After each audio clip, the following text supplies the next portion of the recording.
हम लोग basic concepts पे डिस्कस कर रहे हैं और there are almost more than 10 concepts in this chapter. और this is a difficult chapter, but once you finish this chapter with little bit more efforts, और मैं चाहता हूं कि इसको काफ़ी इंटरेस्टिंग करके आपको बताऊं, ताकि आप जब बुक पढ़ें तो आपको एक पिक्चर इमेज क्रिएट होता रहे।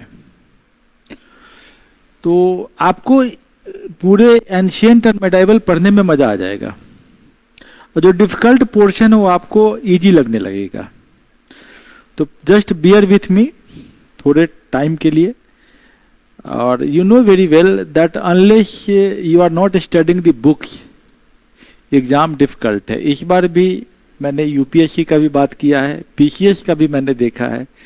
उन्हीं स्टूडेंट का हो पाता है जो बुक पढ़ना शुरू कर देते हैं और जो खुद से राइटिंग प्रैक्टिस शुरू कर देते हैं। एक ही बुक हो और उसका रिवीजन हो। तो हमारी जो बुक है उसी का हम पोर्शन देख रहे हैं। हम लोग यहाँ डिस्कस करें पुराण और धर्मशास्त्र का। कहने का अर्थ है कि हम लोग करीब करीब गुप्ता पीरियड के आसपास पहुंच रहे हैं। गुप्ता पीरियड का मतलब हो जाता है 319 एडी। ठीक है, यहाँ से टाइम शुरू होगा और करीब 550 एडी तक हम लोग डिस्कस करेंगे, जिस टाइम में जो धर्म की जो बात करते हैं हम लोग, धर्म में रिचुअल्स और डिफरेंट गॉड्स एंड आइडल्स, मूर्ति आनी शुरू हो जाती है। अगर हम वेदा में देखें तो वेदा में मूर्ति नहीं दिखता है। उपनिषद में तो आत्मा और ब्रह्म की बात है। यहाँ पुराण जो है जब गुप्ता पीरियड के आसपास पहुंचता है तब जाके आइडल्स के बारे में हम लोग डिस्कशन करना शुरू कर देते हैं, और राजा को भी हम लोग देवता का पुत्र मानने लगते हैं। तो पुराना मीन्स ओल्ड।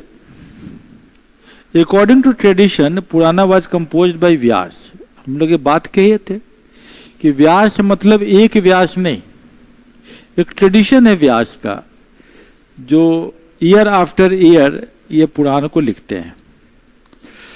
तो ये जो ट्रेडिशन है, इस ट्रेडिशन में इन्होंने कालखंड को, जो टाइम स्पैन है, इसको अपनी तरीके से डिफाइन करते हैं। Because everything is imaginary, everything is depending on the कल्पनाशीलता, कि आप कितना आप इमेजिनरी फ्लाइट्स आप ले सकते हैं उसके आधार पे। तो इन्होंने बोला होगा कि भाई 4 युग है, जैसे सतयुग, जिसको कृति युग भी बोलते हैं। तो सतयुग, त्रेता, द्वापर और अभी जो चल रहा कलयुग बोला होगा। तो 4 युग है, 4 युग को एक महायुग कहेंगे। ऐसे हजारों महायुग हुए होंगे। आप समझ लीजिए मेरी बात को, ये कल्पना ही तो है कि इतने हजारों महायुग हुए होंगे, जबकि हम देख रहे हैं कि ह्यूमन हिस्ट्री जो है अगर सही ढंग से देखें तो 2 लाख साल से शुरू होता है, और हमारा जो अपना जो जितना सिविलाइजेशन का जो ग्रोथ वगैरह की हम बात करते हैं वो ज़्यादा पुराना नहीं है। 7500 ईयर्स के बाद ही हमारा प्रेजेंट सिविलाइजेशन दिखता है। लेकिन ये कल्पनाशीलता हमको इसको समझना होगा। बिकॉज व्हाट हैपेंस कि यूपीएससी बड़ा इंटरेस्टिंग वे में इस पर इंटरव्यू में क्वेश्चन पूछ देता है। वो क्या क्वेश्चन पूछने की कोशिश करता है कि आप ये जो धर्मशास्त्र या पुराण को हिस्टोरिकली कितना देखते हैं। बच्चे बेचारे रटे रटाए आंसर देते हैं। They have to give answer based on the facts of the case. तो ये व्यास एक आदमी का नहीं है, बहुत सारे लोगों का, और एक एज में नहीं लिखा गया, बहुत सारे एज में लिखा गया है। 18 महापुराना है और काफी सारे सेकेंडरी पुराना है, उप पुराना। तो जो 18 महापुराना है, कुछ इंपॉर्टेंट के नाम आपको पता होना चाहिए। जैसे विष्णु पुराण। विष्णु पुराण माना जाता है इंपॉर्टेंट है। यहाँ से गॉड विष्णु के अवतार शुरू हो जाते हैं। विष्णु पहली बार मंदिर भी बनता है, विष्णु का मंदिर होता है। नारद पुराण, जब विष्णु है तो उसके साथ नारद भी आएंगे। उसके बाद भागवत पुराण, कृष्ण भी आएंगे। गरुड़ पुराण मतलब मरने के बाद जीव जो है वो किस तरह स्वर्ग की परिकल्पना में या नरक की परिकल्पना में अपने आप को पाता है। पद्म पुराण, वराह पुराण करने का अर्थ है विष्णु के अवतार हैं, है ना, डिफरेंट अवतार हैं। वराह अवतार है, मत्स्य अवतार है, कूर्म अवतार है। शिव के कॉन्टेक्स्ट में हम आते थे लिंग पुराण, शिव पुराण, स्कंद शिव से जुड़ा हुआ है, अग्नि पुराण, ब्रह्मंड पुराण, ब्रह्म वैवर्ता पुराण, मार्कंडेय पुराण, भविष्य पुराण, वामन पुराण, ब्रह्मा पुराण। इसमें कुछ पुराण के बारे में मैं पहले भी बता चुका हूं। ये तो 10th सेंचुरी तक लिखा जा चुका गया है, 11वीं शताब्दी तक लिखा गया है। तो ये पुराण जो है ज्यादातर, आपको मैं क्या बोल रहा था कि ये आपको गुप्ता पीरियड में ज्यादा प्राइम फेज है पुराण लिखने का। तो पुरानी कंपोजिशन ये 4th to 5th सेंचुरी ही से, मतलब कि गुप्ता के पीरियड से आता है और उसके काफी बाद भी लिखा जा रहा है। कुछ पुराण तो पहले भी लिखे गए हैं, बिफोर क्राइस्ट भी लिखे गए हैं। अब पुराण में बेसिकली अगर पढ़ेंगे पुराण को, तो पुराण को आप अभी गीता प्रेस पुराण को छापती है। उस गीता प्रेस के पुराण को अगर आप देखेंगे तो वो बात करता है 5 पार्ट में। ये 5 पार्ट क्या है? पहले सर्ग। सर्ग का मतलब है कि दुनिया का उत्पत्ति कैसे हुआ है। अब दुनिया की उत्पत्ति में भगवान को लाएंगे तो क्या बोलेंगे? मत्स्य अवतार हुआ। मतलब मत्स्य अवतार लाने के लिए क्या करना होगा भाई? धरती पर पूरा का पूरा जलमग्न हो गया, तो भगवान मछली का रूप धारण किए, ये बताएंगे। उसके बाद मछली का रूप धारण करके उन्होंने जीवों का पालन पोषण किया, तो ये हो गया ईश्वर ने मत्स्य रूप धारण किया। तो विष्णु के अवतार की बात हो रही है। उसके बाद क्या होगा कि कूर्म अवतार आए, मतलब कि कछुआ। कछुआ क्या करेगा? वहां से धरती को ऊपर लेके आएगा। ऊपर लेके आया तब क्या भाई? वराह। वराह जो है धरती को अपने दांत के ऊपर में फंसा के ऊपर रखेगा। तो इस तरीके से धरती पर अब जीव जंतु आएंगे। तो मनुष्य के अवतार में सबसे पहले क्या आएगा? नरसिंह, आधा मनुष्य आधा शेर, नरसिंह अवतार। नरसिंह के बाद क्या होगा? सैवेज मैन आएगा। सैवेज मैन मतलब परशुराम। परशुराम अवतार आया, ठीक है, सैवेज मैन है, फरसा लेके हैं। अब उसके बाद क्या आएगा? वामन अवतार, मतलब कि इंटेलिजेंट मैन। वामन अवतार के बाद राम अवतार। इस तरीके का अवतार की बात करेंगे, ताकि इन अवतारों ने जो धरती को खींचा है, सर्ग। और फिर प्रलय आएगा। प्रलय आने के बाद फिर से दोबारा सृष्टि बनेगी, फिर इसी तरह का अवतार आएंगे। यही कल्पना है। तो प्रतिसर्ग। और हर युग में एक युग को यहां पर कहते हैं कल्प। युग तो हो गया, नहीं, युग मतलब हो गया त्रेता द्वापर कलयुग, युग। लेकिन युग के समूह को कहते हैं महायुग। अब बहुत सारे महायुग बनते हैं कल्प। तो हर कल्प में कुछ मनु आएंगे। ये जो मनु है ये फिर से सृष्टि को आगे बढ़ाएगा और मनु का वंश आएगा। जैसे मान लिया कि एक राजा का नाम है इक्ष्वाकु, तो इक्ष्वाकु के वंश आएंगे। तो ये जो वंश जब आएगा तो उनका एक डायनेस्टी आएगा। इसको कहेंगे वंशानुचरित। वंशानुचरित मतलब 2 तरह के वंश होंगे, एक चंद्रमा की उत्पत्ति से होगा, एक सूर्य की उत्पत्ति से होगा। तो पुराण का एक आइडिया आपको रहना चाहिए, क्योंकि ये हमारे कल्चर का पार्ट है। क्या पार्ट है? कल्चर का। और हमारे जो सिलेबस है वो क्या बोलता है? आर्ट एंड कल्चर, है ना, civilization and culture, the Indian culture. तो कल्चर के पर्सपेक्टिव से आपको अपने कल्चर को अगर जानना ही है तो आपको ये सब तो पता ही होना चाहिए। कितने अवतार हैं, कौन अवतार कब आए, पुराण के कौन कौन से पार्ट हैं। तो पूछा जाता है, आपका इंटरव्यू में पूछते हैं, पीटी का क्वेश्चन होता है, मेंस का क्वेश्चन होता है कि सर्ग है, प्रतिसर्ग है, मनवांतर है, वंश है, वंशानुचरित है। ये आपको याद रहना चाहिए। ऐसा जरूरी नहीं है कि हर पुराण में 5 टॉपिक होंगे ही, लेकिन ये अपेक्षा की जाती है। पुराण का जो टाइम का कंसेप्ट हम बता ही दिए कि ये पहला क्या है, कृत युग मतलब सतयुग, त्रेता, द्वापर, कलयुग, और हर का बोलता 1000 ऑफ ईयर्स है। ऐसा तो हो नहीं सकता ना, घर का 1000 ऑफ ईयर्स है कि भाई मान लिया कि 4000 ईयर का हिस्ट्री अभी बोल दिया कि भाई कलयुग अभी 1000 ईयर मान लिया पूरा हो गया, तो ठीक है भाई। तो आप कलयुग तो आप अभी है, तो आप बोलते द्वापर तो 400 BC से भी पहले रहा होगा। तो थोड़ा सा इसको हम मॉडर्न टाइम फ्रेम में नहीं डाल पाएंगे, क्योंकि मॉडर्न टाइम फ्रेम बिल्कुल कहानी पूरी अलग है। यहाँ एक आदमी का डेथ या बर्थ के साथ हम शुरू करते हैं, या किसी के राज्याभिषेक के साथ हम कहानी शुरू करते हैं और सोलर कैलेंडर में चलते हैं, यही हमारा है। लेकिन हम पुराण के कंसेप्ट में समझते हैं कि 4 युग को एक महायुग कहते हैं, और 1000 महायुग को क्या कहते हैं, कल्प कहते हैं। और हर कल्प में 14 मनु आते हैं, और मनु के फिर अपना वंश आता है और उसका वंशानुचरित बनता है। युगा जो है मतलब कि हर युग के बाद एक बार डिस्ट्रक्शन होता है, फिर से रिक्रिएशन होता है, ये साइक्लिकल डिक्लाइन होता है, फिर से रिवाइवल होता है। तो ये जो है इसमें कुछ कुछ लेकिन चीज़ें इंटरेस्टिंग है, जैसे हिस्ट्री का पर्सपेक्टिव मिल जाता है। जैसे कि linear narrative of political history की हम बात करते हैं, कैसे बात करते हैं, कुछ हम जैसे शिशुनाग डायनेस्टी की बात करते हैं, नाग वंश की बात करते हैं, या हम नंद वंश की बात करते हैं, ये सब इसमें है, जिक्र है।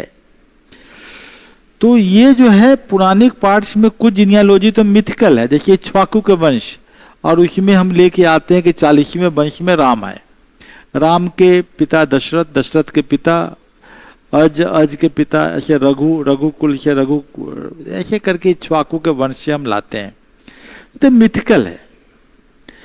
अभी जो कलयुग है, लेकिन हम कुछ बात करते हैं कि व्यास ने कुछ द्वापर और कलयुग का कुछ हिस्टोरिकल पर्सपेक्टिव में बात किया, जैसे वायु पुराण, प्रमंद पुराण, ब्रह्म पुराण, इन सब पुराण में कुछ डायनेस्टी की बात करता है। जैसे बिंबिसार का नाम आपने सुना है, बिंबिसार जो बुद्ध के समकालीन थे, बुद्ध के समय कौन थे, मगध के राजा बिंबिसार, वह हरियंका वंश के थे। तो हरियंका वंश के बारे में जिक्र पुराण में किया गया है। तो कभी आपसे क्वेश्चन पूछे यूपीएससी में, इंटरव्यू वगैरह में, कि पुराण से क्या हिस्टोरिकल एविडेंस मिलता है, बोलता कि सर ये तो बड़ा जीनियोलॉजिकल स्ट्रक्चर, सर्ग, प्रतिसर्ग और अवतार की बात करता है, लेकिन हम कुछ वंशों के जिक्र करता है जो कि हिस्टोरिकल भी, जैसे हरियंका वंश, शिशुनाग वंश, नंद वंश, मौर्य वंश, शुंगा, कण्वा और शतवाहन, आंध्र वंश। उसके अलावा एक नाग वंश की भी बात करता है जो सेंट्रल इंडिया में रूल किए थे। गुप्ता के टाइम का भी कुछ जिक्र करता है, उसके टाइम में पुराण लिखा गया है। माना जाता है कि कुछ पुराण बाद में लिखे गए, गुप्ता के बाद में 6th और 7th हर्षवर्धन के टाइम में भी लिखा गया। भागवत पुराण तो 10th सेंचुरी में लिखा गया। तो पुराण का जो जिक्र होता है, तो ये एक बहुत टाइम स्पैन में अलग अलग लोगों ने लिखा है, और उन सबों को हम एक नाम से जानते हैं, जिसको कहते हैं व्यास। पुराण का कुछ सिग्निफिकेंस भी है, जैसे कि हम कुछ माउंटेन का जिक्र करते हैं, कुछ रिवर का जिक्र करते हैं, तो ये जो है आपको डिफरेंट पुराण में समझते हैं। तो ये जो है पुराण के कॉन्टेक्स्ट से हमको इमेज का वर्शिप, डेटी यानी मूर्ति, आइडल्स, ये सब बनना शुरू हो जाता है। कुछ टेम्पल्स बनने लगते हैं, कुछ तीर्थ यात्रा की बात होने लगती है। अगर हम देखें तो पुराण को भी एक तरीके से समझेंगे, कुछ स्कॉलर्स बोलते हैं इस बात को कि बौद्धिस्ट ट्रेडिशन का रिएक्शन है, कि बौद्धिस्ट में एक वर्ड था विहार, हम लोग आगे पढ़ेंगे इसको। विहार, विहार क्या था कि जैसे कोई बौद्ध भिक्षु है जो बड़े अरिहंत स्टेज तक पहुंचे हैं, ऐसे बौद्ध भिक्षु जो निर्वाण स्टेज या बोधिसत्व स्टेज तक पहुंच गए हैं, इस भिक्षु की जब मृत्यु हो जाती है, जब उनका शरीर त्याग करते हैं, तो उनको जहाँ दफनाया जलाया जाता है उस जगह पर मौंड बना देते हैं, और ऐसे करके स्तूपा बनाते हैं। ये स्तूपा का कंसेप्ट ऐसा नहीं है कि बुद्ध विहार के साथ ही शुरू हुआ है, बुद्धा के पहले भी स्तूपा था, और स्तूपा जो है एक हमारा ट्राइबल कल्चर का पार्ट रहा है बहुत पुराने समय से। लेकिन हाँ, इसी को हम लोग बाद में बुद्धिस्ट लोगों ने इसको थोड़ा सा ऑर्गेनाइज किया और स्तूपा के आगे में तरह तरह का इंग्रेविंग्स कर दिया, पेंटिंग्स कर दिया, तरह तरह का डिजाइन बनाने लगे, इसके ऊपर में हर्मिका बना लिए, बुद्धिस्ट का सिंबल्स बनाने लगे और लोग इसके चारों बगल प्रदक्षिणा पथ बना लेते थे। प्रदक्षिणा, इसके चारों बगल घूमने का पथ बना लेते थे। तो ये जो घूमने का जो पथ होता था तो इस पे लोग आते थे दूर दूर से तीर्थाटन करने और यहाँ पर जो है कि प्रदक्षिणा करते थे, घूमते थे। तो विहार करके जाते थे और प्रदक्षिणा करते थे। तो ये जो घूमने का जो सिस्टम होता था ये इसको यहाँ पर लाया गया पुराणों में, ऐसा माना जाता है। तो इन्फ्लुएंस हुआ होगा। तो वहाँ पर व्रत करते थे। व्रत तो बुद्धिज्म में है ही, उपवास का सिस्टम ये एक टाइम खाना खाना है और व्रत करना है, चंद्रमा की दशा के हिसाब से उनको व्रत करते थे। ये ट्रेडिशन हमारे इस धर्म में आने लगा, क्योंकि धर्म तो ऐसे था नहीं। धर्म तो हम बाद में उसका कंसेप्ट हिंदू धर्म समझते हैं। तो पुराना जो vehicle of Brahmanical social and religious values को करता है। इंटरेक्शन ऑफ ब्राह्मणिकल और नॉन ब्राह्मणिकल कल्चर बुद्धिज्म से, जैनिज्म से भी इन्होंने लिया और एक हिंदू रिलीजियस प्रैक्टिसेस की शुरुआत हो गई। तो ये कंसेप्ट आपका अगर क्लियर है तो आपको आगे में हिस्ट्री में बहुत सारे प्रॉब्लम्स नहीं होंगे आपको समझने में। तो पुराण एक बहुत इंपॉर्टेंट कंसेप्ट है जिसके बारे में अभी हम लोगों ने डिस्कस किया। तो धर्मशास्त्र के बारे में हम अभी डिस्कस करते हैं। अब पुराण तो हो गया, अब हम धर्मशास्त्र का मतलब होता है, चलिए हम लोग डिस्कस कर रहे थे अभी तक पुराण के बारे में और हिंदू धर्म के प्रारंभिक आख्यानों के बारे में। पहला कि how the religion is becoming transforming itself and taking the shape of the ritualistic religion. कैसे आइडल्स आने शुरू हो गए। देखिए the historical interpretation I am taking from the Upinder Singh book. Okay, तो यही चीज को हम लोग समझने की कोशिश कर रहे हैं। तो ब्राह्मणिकल पुराना शब्द है the vehicle of Brahmanical social and religious values, Brahmanical values. Okay, और ब्राह्मणिकल और नॉन ब्राह्मणिकल कल्चरल ट्रेडिशन एक साथ जुड़ रहे हैं, एक दूसरे से टेंशन और कन्फ्लिक्ट डेवलप कर रहे हैं और एक रिजोल्यूशन निकाल रहे हैं और अपने अपने में चेंज ला रहे हैं। Both are influencing each other और इस तरीके से एक हिंदू रिलीजियस प्रैक्टिस शुरू होता है। स्वाभाविक बात है, the religious practice is going to become in the society. कहाँ शुरू होगा रिलीजियस प्रैक्टिस? सोसाइटी में, समाज में। जब समाज बनेगा तो कुछ नियम बनाएंगे, शादी का नियम, मृत्यु का नियम और कुछ प्योरिटी का नियम कि कैसे हम अपने आप को कंडक्ट लाइफ करें। स्वर्ग बन गया, नरक बन गया तो स्वर्ग जाने के नियम। तो ये सभी नियम जो बनेंगे तो ये आपको धर्मशास्त्र में धीरे धीरे आपको आता है। हालांकि धर्म का मीनिंग जो है पहले इतना नैरो माइंडेड नहीं था। धर्म वर्ड का मीनिंग दरअसल देखते हैं तो होता to maintain, support and sustain. और क्लासिकल फॉर्म धर्म जो है प्रॉपर आइडियल कंडक्ट की बात करता है, fulfilment of goals of human life. अब आपसे पूछा जाएगा व्हाट शुड बी द धर्म ऑफ द सिविल सर्वेंट। तो सिविल सर्वेंट का धर्म क्या है? तो आप इसको एक डिफाइन करने की कोशिश करेंगे हम इंटरव्यू में कि व्हाट शुड बी। देखिए द धर्म of the Indian society and evolving in due course of time, इसकी हम बात करते हैं। तो 4 गोल्स की बात करता है। पुराण में किस गोल की बात करता है? 4 गोल्स। चौथा गोल जो है मोक्ष है, ये बाद में ऐड होता है। मोक्ष, धर्म, अर्थ, काम, ये 3 गोल थे पहले। धर्म का अर्थ होता है राइटियस कॉन्डक्ट। राइटियस कॉन्डक्ट क्या होगा? मैं आपको बोला non Brahmanical and Brahmanical religion साथ में है। बुद्धिज्म में तो क्लियर था राइटियस कॉन्डक्ट क्या है। तो इसको यहाँ पर जो है हम लोग धर्म में धीरे धीरे समावेश करने की कोशिश कर रहे हैं। But we are following certain rituals also. हमारे रिचुअल्स में क्या है कि हम अग्नि को देवता मानते हैं ना, अग्नि हमारे देव हैं, बहुत इंपॉर्टेंट देवता है। जो कि हम जो भी सेक्रीफाइशियल ऑफरिंग्स देते हैं, या अनाज हो या कोई भी सामान हो या बलि देते हैं, वो सब कहाँ जाता है? गॉड को जाता है। और रास्ता क्या है? अग्नि के द्वारा जाता है, ठीक है। और अग्नि से क्या निकलता है? वायु, तो वायु के द्वारा जाता है। तो अग्नि और वायु ये दो इंपॉर्टेंट हो जाएंगे। तो हमारा जो अग्नि है ये बहुत तरह के होंगे। अग्नि को डिफाइन करता है धर्मशास्त्र। तो अग्नि एक गृहस्थ के घर में जो अग्नि जलता है उसको एक अलग अग्नि है, उससे खाना बनता है। तो वो अग्नि सर्कुलर होगा। सर्कुलर चूल्हा में देखते हैं, चूल्हा का जो है शेप क्या होता है? सर्कल में बनाते हैं। घर में जो चूल्हा बनता था पुराने जमाने में लकड़ी वाला, तो सर्कल के वे में बनाते थे। तो गृहस्थ का होगा।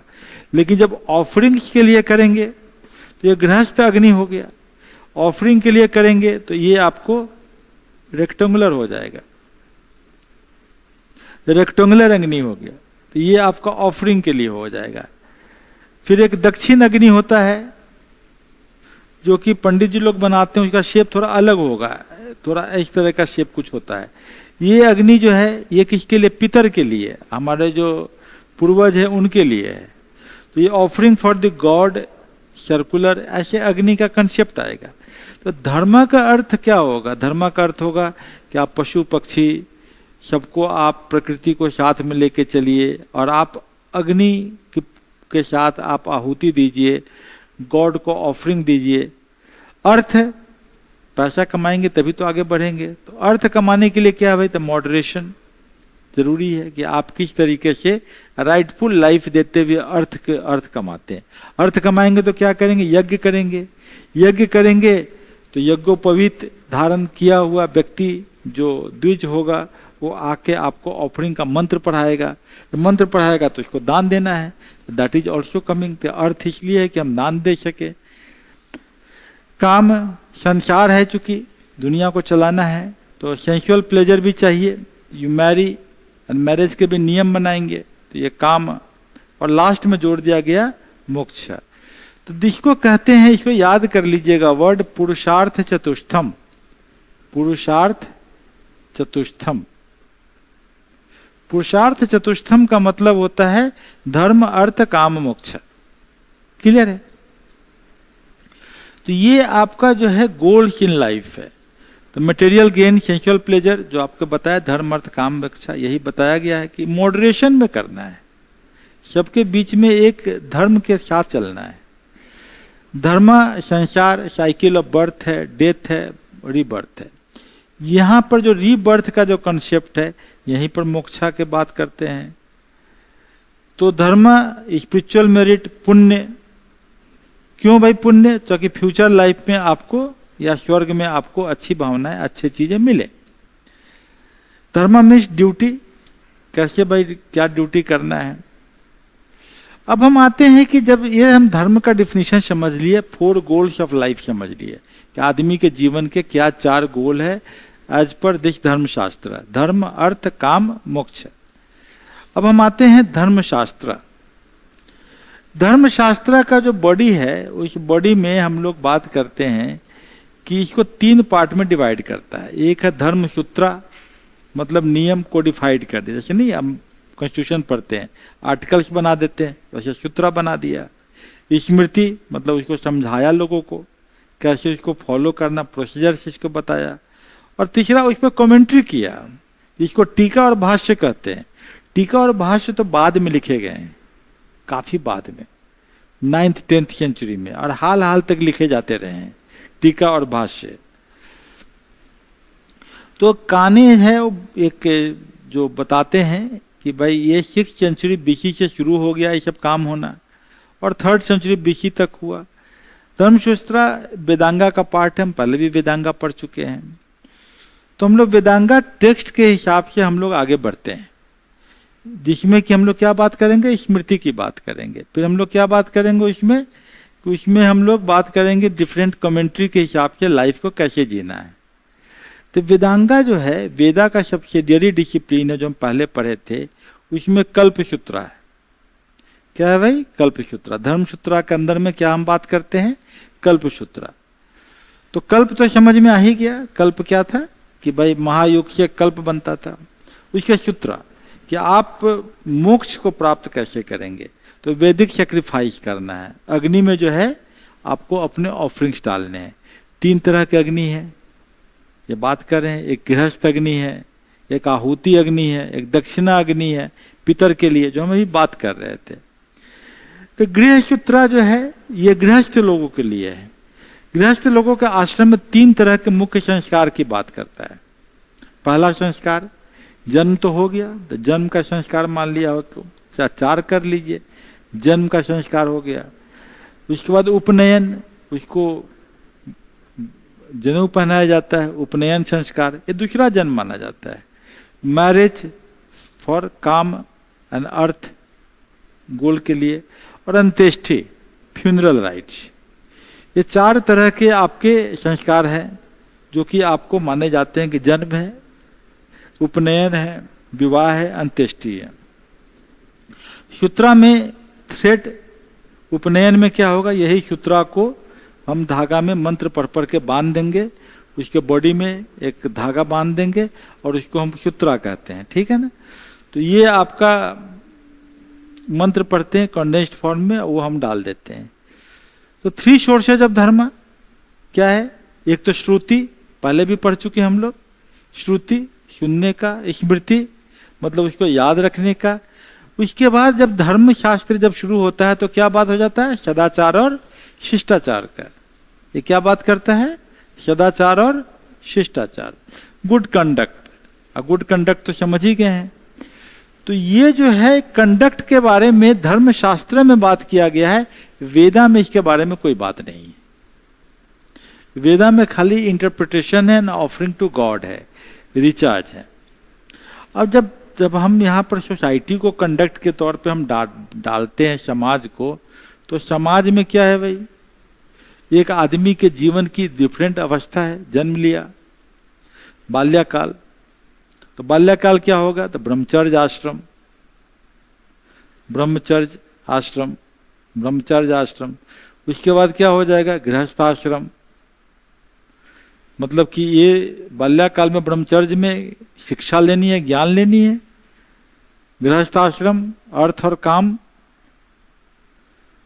वानप्रस्थ, वानप्रस्थ मतलब जंगल में जाइए और आप जो है सो आप थोड़ा ज़्यादा धर्म कर्म की ओर बढ़िए, सोसाइटी को एक कंडक्ट बताइए। और उसके बाद संन्यास मतलब बिल्कुल अपने आप को अलूफ कर लीजिए। तो ये आपका एक जो है धर्म जो है डिपेंड करता है एज पे, मैरिटल स्टेटस पे, वर्ण।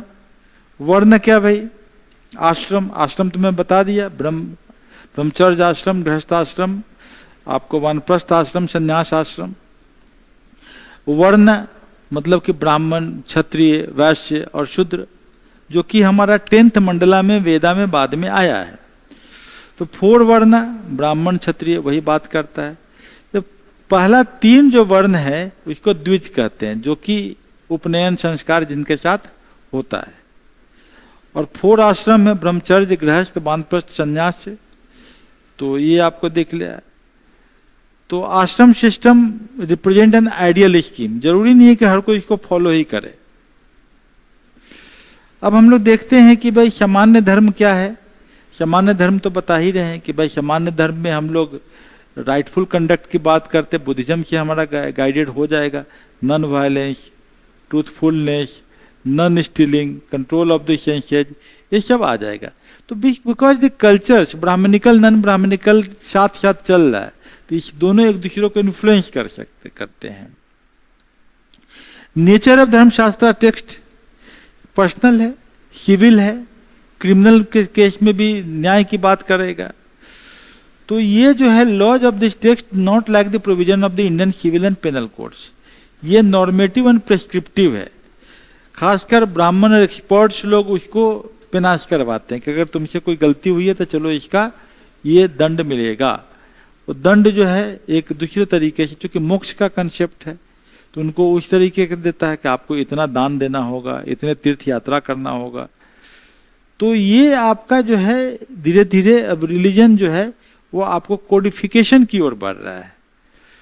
लेकिन इसमें अलग अलग लोग अलग अलग तरीके का भी इंटरप्रिटेशन करते चले जाएंगे। हम आगे पढ़ेंगे, जैसे कि धर्मशास्त्र में हम मनुस्मृति की बात करेंगे, जो आजकल काफी ज्यादा चर्चा में होता है। बट विल फाइंड दैट कि मनुस्मृति जो है पूरा ऑब्लिगेटरी नहीं है कि एकदम आपको फॉलो ही करना है, क्योंकि हमने क्या पढ़ा, अलग अलग भाषा है, अलग अलग टीका है, अलग अलग विवेचना करते हैं लोग, अलग अलग तरीके से इसको इंटरप्रेट करते हैं मनुस्मृति को। तो मनुस्मृति में हम देखेंगे कि थ्योरी एंड प्रैक्टिस में थोड़ा अंतर आ जाता है। जैसे एक बड़ा इंटरेस्टिंग एग्जाम्पल है कि मामा की लड़की से शादी करना किसी भी पुरुष के लिए मनुस्मृति में बैन है। नॉर्थ में लिखा गया, ये नॉर्मली माना जाता है कि मामा की लड़की आपकी सिस्टर है, आप नहीं कर सकते। चाचा की लड़की से शादी करना भी तो मना है। लेकिन साउथ में कल्चर पहले से चला आ रहा था। तो माधवाचार्य है जो 14वीं शताब्दी में बोलते हैं कि ये कल्चर जो है ऐसा सोशल कंडीशंस है और ये उतना क्रॉस कजन मैरिज जो है उतना गलत नहीं है। उसी तरीके से आपको यह है कि कंडेम मैरिज बिटवीन द्विज मैन एंड शूद्रा वुमेन, क्योंकि ब्राह्मण अगर शूद्र वुमन से शादी करे तो इनवैलिड हो जाएगा।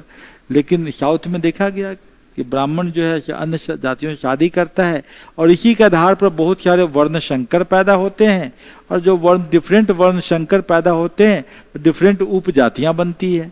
जो जातियों का यही कंसेप्ट है। लाइक विडो मैरिज नहीं हो सकता, ये मनुस्मृति में कहा गया है। लेकिन ऐसा है कि कोई हस्बैंड का मिसिंग हो जाने पर मैरिज करने का बहुत जगह इसको मना भी, कुछ भाषा और टीका में बोला गया कि मैरिज किया जा सकता है। ऐसा हुआ भी है बहुत बार। मीट ईटिंग के बारे में मनुस्मृति में थोड़ा सा मना किया गया है, लेकिन ऐसा नहीं है। आपको बहुत सारे पुराने की कहानियां हैं जिसमें कि मीट ईटिंग की ऋषि लोग करते हैं। तो ये जो है कि आपको कॉन्ट्राडिक्शंस तो मिलेंगे, जो लिखा हुआ है उसका कॉन्ट्राडिक्शन हर एज में मिलेगा, ये सैक्रोसैंक्ट नहीं है। हालांकि एक बेसिक चीज ये है कि ये रेगुलेट करता है wide variety of social practices, ये तो आपके साथ है ही। तो हमें लगता है कि आप इस कंसेप्ट को समझने से आप हिंदू धर्म की व्याख्या एक तार्किक ढंग से कर सकते हैं। अब क्वाइट नेचुरल इस कंसेप्ट के बाद कुछ क्वेश्चंस होंगे, जैसे कि हमने पूछा हाउ मेनी महापुराणाज आर देयर, तो इसका आंसर कितने महापुराण थे, 18। Very good. पुरानी concept of time, how many महायुग कंस्टिट्यूट अ कल्प, 1000 थे, है ना, आप कभी पढ़ा है आपने। Sanskrit word dharma comes from the root ध्री, ध्री मीन्स क्या, maintain, support, sustain. The term द्विजा में 3 वर्णा जिनका उपनयन संस्कार है। इसी तरीके से आपको जो है व्हाट आर पुराणाज, आप इसका आंसर लिखिए, लॉन्ग आंसर। राइटिंग प्रैक्टिस कीजिए हमेशा, ताकि आप जितना लॉन्ग आंसर टाइप क्वेश्चन लिखेंगे उतना ज़्यादा आपके होने की संभावना बढ़ेगी। बीपीएससी हो या यूपीएससी हो या कोई भी स्टेट पब्लिक सर्विस कमीशन हो, चाहे सिविल सर्विस है। जो क्या कैरेक्टरिस्टिक है, पंच लक्षणा क्या है पुराण के, हमने पढ़ा है इसको, ये आपको यहाँ पर दिया भी हुआ है कि ये पंच लक्षणा हम लोग बात किए थे, है ना, यहाँ पर दिया हुआ है हिंट में। कंसेप्ट ऑफ धर्म और धर्मशास्त्र के कॉन्सेप्ट में यहाँ क्या क्वेश्चन है, वेदांगा टेक्स्ट, कल्पसूत्रा के बारे में। तो ये सब क्वेश्चंस को लिखिए, हिंट भी दिया हुआ है, एंड आप अपने को ही एनालाइज कीजिए। अब नेक्स्ट कंसेप्ट में हम लोग डिस्कस करेंगे बुद्धिस्ट टेक्स्ट। ओके, ये भी एक बहुत इंपॉर्टेंट सोर्स है टू अंडरस्टैंड आवर कल्चर।